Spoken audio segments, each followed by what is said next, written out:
Audifinia.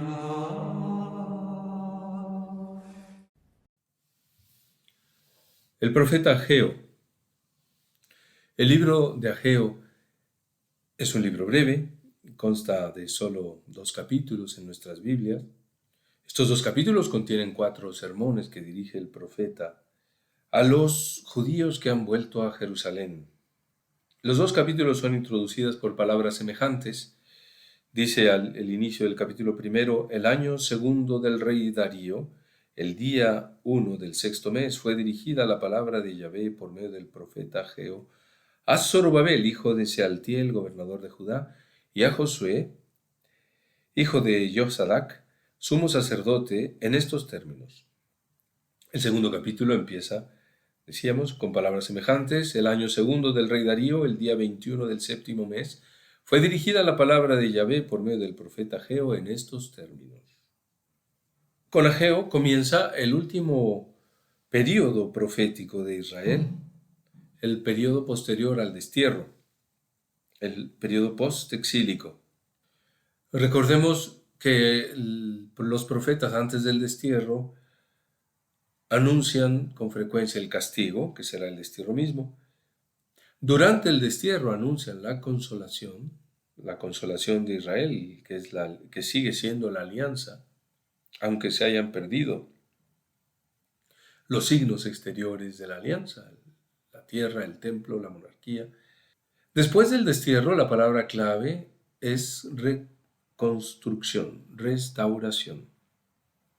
Con la vuelta del destierro inicia la comunidad judía de Palestina, la que da origen a lo que nosotros conocemos normalmente como judaísmo, es decir, los israelitas que desde el territorio de Judá, desde Jerusalén, mantienen la fe en el Dios de Israel, mantienen viva la alianza, mientras que hay otros hermanos suyos, otros israelitas que se han quedado en Babilonia, que irán pronto en la época helenística a Egipto, a Alejandría y a Roma.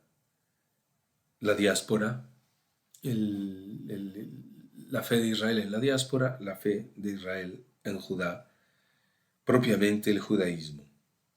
Las exhortaciones de Ageo para reconstruir el templo de Jerusalén y la ciudad misma se pueden fechar con exactitud, según la Biblia de Jerusalén, el año 520, la segunda mitad del año 520. La situación es clara: los judíos, los primeros que volvían de Babilonia, se desanimaron muy pronto en la tarea de la reconstrucción del templo. La situación era difícil.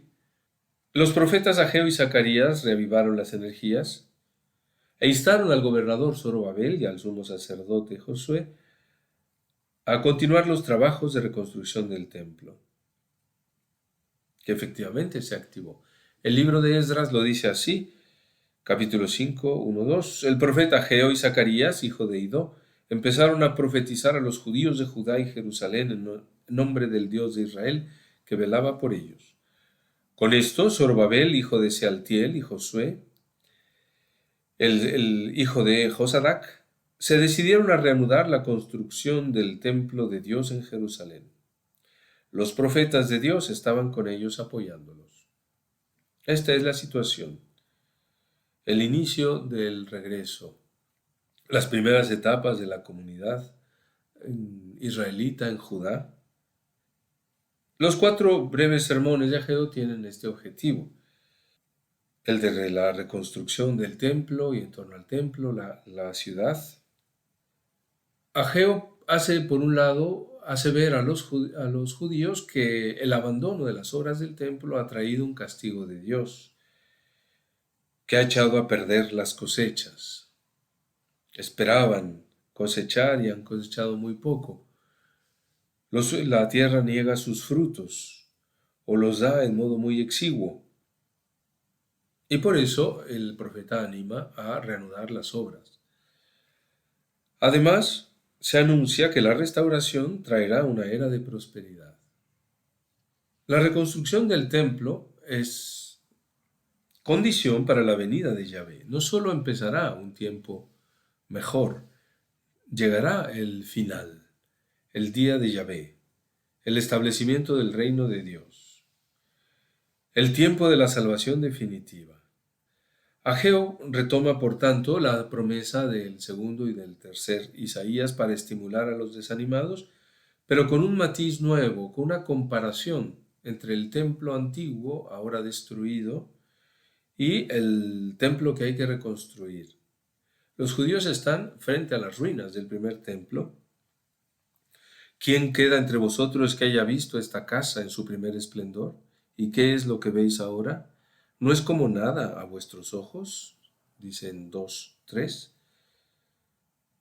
Sin embargo, paciencia, dentro de muy poco, 2:6, Dios acudirá a todos los pueblos y serán traídas a Jerusalén todas las cosas preciosas del mundo, porque mía es la plata, mío es el oro, dice Yahvé Sebaot, 2:8. Los judíos están frente a las ruinas del primer templo. El profeta les remite a la gloria de ese templo primero y a la gloria del segundo que hay que construir. Será grande la gloria de esta casa, la de la segunda mayor que la de la primera, dice Yahvé Sebaot. Y en este lugar yo daré paz, oráculo de Yahvé Sebaot. 2:9. Así pues, los judíos a los que habla Ageo están entre una cosa y otra. ¿Y qué ocurre en el hoy? En el hoy falta la gloria de Dios. En el hoy, cuyo esplendor es como nada, en el intervalo de las glorias de un templo y otro, habita mi espíritu en medio de vosotros. No temáis, dice en 2:5. Palabra decisiva para entender el sentido de la profecía de Ageo. Este espíritu sustituye la gloria faltante. ¿Hasta qué punto la sustituye? ¿Hasta qué punto es su equivalente perfecto? No se puede decir desde la profecía de Ageo. Habrá que esperar el Nuevo Testamento, la donación del don del Espíritu por parte de nuestro Señor Jesucristo, recibida el Espíritu Santo, para conocer todos los bienes de la salvación que el Espíritu nos trae desde el Padre y del Hijo. Pero es decisivo para formar nuestra fe, también nuestra fe neotestamentaria, reconocer en la profecía de Ageo esta presencia del Espíritu cuando todavía hay que esperar que la salvación llegue. Este Espíritu, que ya hoy habita entre los judíos, significa que en medio de la pena y de la decepción, la fe permite a los judíos trascender hacia Dios, permanecer unidos a Dios en la alianza. El templo debe ser reconstruido sin ayuda extranjera, es lo que parecen decir unos versículos no tan fáciles de interpretar, 2:11-14, en donde Ageo hace un breve diálogo con los sumos sacerdotes. Según este diálogo parece que se declaran impuras las obras de reconstrucción, si en ellas se mezclan extranjeros. Se puede pensar que si intervinieran los samaritanos y los persas en la reconstrucción del templo ayudando a los judíos, después estos pueblos tendrían o podrían pretender tener derechos sobre el templo. El profeta quiere evitar esto de raíz. La salvación debe resplandecer solo como obra que nace de los corazones de los fieles. Aplicad vuestro corazón, repite el profeta, una vez en el primer capítulo, 2 veces en el segundo. Aplicad vuestro corazón, que nazca de la fe esta obra de la reconstrucción del templo. No se trata de programar bien y de reunir las ayudas necesarias. Se trata de que la fe mueva todas las fuerzas de estos judíos para que se apliquen a las obras. La salvación todavía se anuncia, como habitualmente en los profetas anteriores, con imágenes terrenas de prosperidad, cosechas abundantes, pacificación con los pueblos vecinos. Pero todo parece centrarse en lo sobrenatural, en la alianza, en la unión con Dios. Es central en el libro de Ageo la figura de Zorobabel, el gobernador de Judá, Recordemos el regreso de los judíos al territorio de Judá no significaba una restauración de la monarquía de Judá. Por eso el judío que hace cabeza no es rey de Judá, sino gobernador por parte del imperio persa, gobernador de la provincia de Judá que pertenece al imperio persa. Se menciona que es hijo de Sealtiel. Otros datos bíblicos no parecen permitir que interpretar esta filiación como una filiación natural, sino como una filiación jurídica. De alguna manera, Zorobabel pertenecía a la casa de Sealtiel. Es importante esta afiliación porque Sealtiel habría tenido derecho a ocupar el trono del reino de Judá, es decir, es descendiente de David. Si la monarquía hubiera sido establecida, Sealtiel sería el rey. Por lo que Zorobabel, hijo de Sealtiel, representa también la dinastía davídica, la dinastía monárquica. Por eso el nombre de Zorobabel aparece en las genealogías de Jesús, tanto en el Evangelio de San Mateo, capítulo 1, como en la genealogía de San Lucas, en el capítulo 3.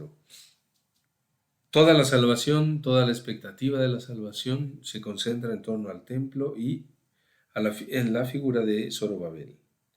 Habla a Zorobabel, gobernador de Judá, y di: Yo voy a sacudir los cielos y la tierra, daré vuelta a los tronos de los reinos y destruiré el poder de los reinos de las naciones. Daré vuelta al carro y a los que montan en él, y serán abatidos los caballos y caballeros, cada uno por la espada de su hermano. Aquel día, oráculo de Yahvé Sebaot, te tomaré a ti, Zorobabel, hijo de Sealtiel, siervo mío, oráculo de Yahvé, y te pondré como anillo de sello, porque a ti te he elegido, oráculo de Yahvé Sebaot. Zorobabel es el elegido, representa al Mesías. Él llevará el sello, es decir, un signo de rey, un signo monárquico. Aquí queda la profecía de Ageo, con estas dos figuras centrales: el templo que se reconstruye, Zorobabel, el elegido de Dios. Las dos cosas tienen que abrirnos hacia el Nuevo Testamento. Sin el Nuevo Testamento quedarían las dos sin una consistencia propia. El templo que se pudo reconstruir no fue efectivamente muy esplendoroso. Zorobabel era una figura secundaria del imperio persa. Y sin embargo, nuestro Señor Jesucristo da consistencia a los dos elementos. El cuerpo de nuestro Señor Jesucristo es el templo, como nos dice el Evangelio de San Juan, capítulo 2, cuando edifica el templo. Él hablaba del templo de su cuerpo. De esto es profecía el templo que hay que reconstruir. Y de la persona del Señor es profecía también la figura de Zorobabel, el elegido de Dios.